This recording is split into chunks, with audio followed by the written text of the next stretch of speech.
So today I'm going to be talking about Baptists in America and why the Baptist Church was important to our founding ideals.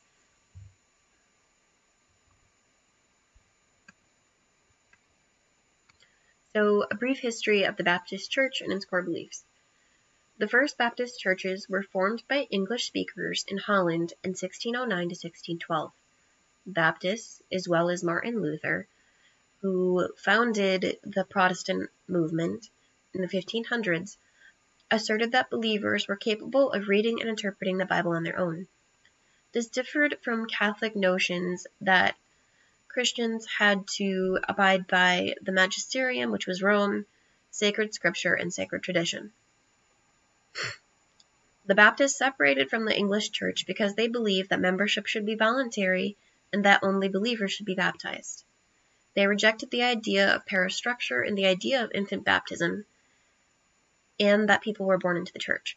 This differs from Catholic ideas developed by St. Augustine that baptism was required to get rid of original sin, which is why infants needed to be baptized because they're born with original sin. So, a brief history of the Baptist Church in the United States.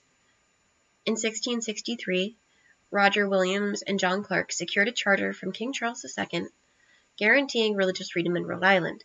This was the first example of a state government having separation between church and state. This picture here is of the charter that was signed by King Charles II.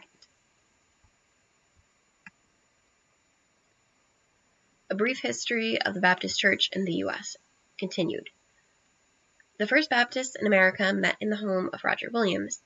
In 1774 to 1775, the first Baptist meeting house in America was erected in Providence, Rhode Island. So this is a picture here of the first Baptist meeting house in America. Importance of the Baptist Church in religious liberty. Roger Williams, like other Baptists of the time, supported the idea of religious liberty. Baptists were among the first denominations in the United States to support the idea of separation of church and state. Baptists translated Bibles into the vernacular languages of indigenous peoples in the United States to spread the good news.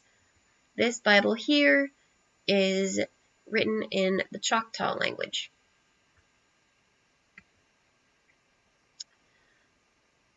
So you're all familiar, I'm sure, with the story of Martin Luther King Jr. and the Civil Rights Movement.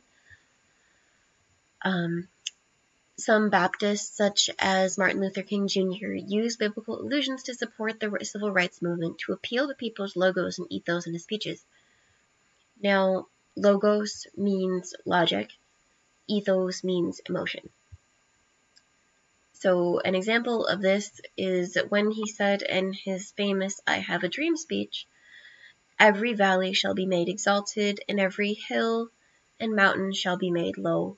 The rough plains will be made plain, and the crooked places will be made straight. And the glory of the Lord shall be revealed, and all flesh shall see it together."